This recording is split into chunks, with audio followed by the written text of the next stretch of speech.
ټولګټو وزارت یو له مهمو او سکتوري وزارتونو څخه دی چې د سړکونو، پلونو، پلګوټو، وسپنیزې کرښې د سړکونو د ساتنې او څارنې، د لویو لارو په اوږدو کې د جوماتونو د رغولو، د ترافیکي علایمو د نصبولو مسؤلیت پر غاړه لري. د افغانستان اسلامي امارت د ټولګټو وزارت په تیر 1403 هجري شمسي کال کې د سړکونو، پلونو، پلګوټو، وسپنیزې کرښې ساتنې او څارنې، د واورې پاکولو، جوماتونو د رغولو، د ترافیکي علایمو د نصبولو او د اجناسو په برخه کې د څه باندې 198 پروژو رغنیزې او ترمیماتي چارې پیل کړي چې 450 د سړکونو او وسپنیزې کرښې، 14 د ترافیکي علایمو د نصبولو، 14 د جوماتونو د رغولو، 14 د واورې د پاکولو، 43 د سړکونو د ساتنې او څارنې او 15 نورې پروژې د اجناسو د تدارکاتو په برخه کې دي چې د مهال د زیات شمیر پروژو کار بشپړ شوی او د ځینو نورو کار په چټکۍ سره جریان لري. ټولګټو وزارت په تیر 1403 هجري شمسي کال کې ټال د 1104 کیلومتره سړکونو د ابتدایي مطالعاتو او امکان سنجۍ سروې،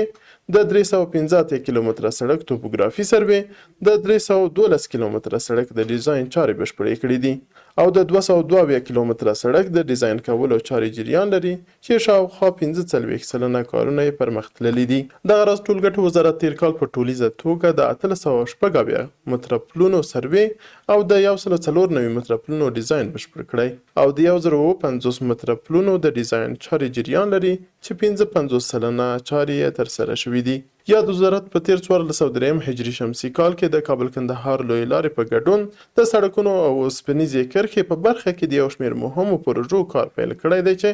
د ځینو چارې بشپړې شوي دي او د ځینو نورو کار په چټکۍ سره جریان لري. ټولګټو وزارت د کابل کندهار لوی لارې د اساسي بیارغونې چارې په 14 بېلابېلو برخو کې د 480 کیلومتره په اوږدوالي سره پیل کړي وې چې د مهال د 410 کیلومتره سړک د اساسي بیارغونې د اسفالټ د لومړۍ او دویمې طبقې او په ځینو برخو کې د درېیمې طبقې چارې بشپړې شوي دي. د افغانستان اسلامي امارت د ټولګټو وزارت د سالنګونو لوی لارې د اساسي بیارغونې کار هم تیر کال د پلان مطابق پیل کړی و چې د مهال د زیات شمیر ګالریو د بیارغونې او د ګالریو ترمنځ د نښلوونکو فاصلو د کانکریټ اچونې کارونه بشپړ کړي دي. دغه راز ټولګټو وزارت تیر کال د قوشتپې درزاب 50 کیلومتره سړک، کابل غزنی دویم لاین 49 کیلومتره سړک، کابل جلال آباد دویم لاین سړک، د پاتې برخو د کونړ نورستان 22 کیلومتره سړک، د دشت ارچي قندوز 19 کیلومتره سړک، د قیصر لمن حلقوي سړک 25 کیلومتره په اوږدوالي سره او یو شمېر نورو پروژو کار پیل کړی دی. دغه راز د اوسپنیزې کرښې په برخه کې د هرات کندهار د 910.5 کیلومتره اوسپنیزې کرښې د تفصیلي ډیزاین، د حیرتان مزار شریف د اوسپنیزې کرښې او اړوند نایب آباد سټیشن څلورم پټ د 50 کیلومتره په اوږدوالي سره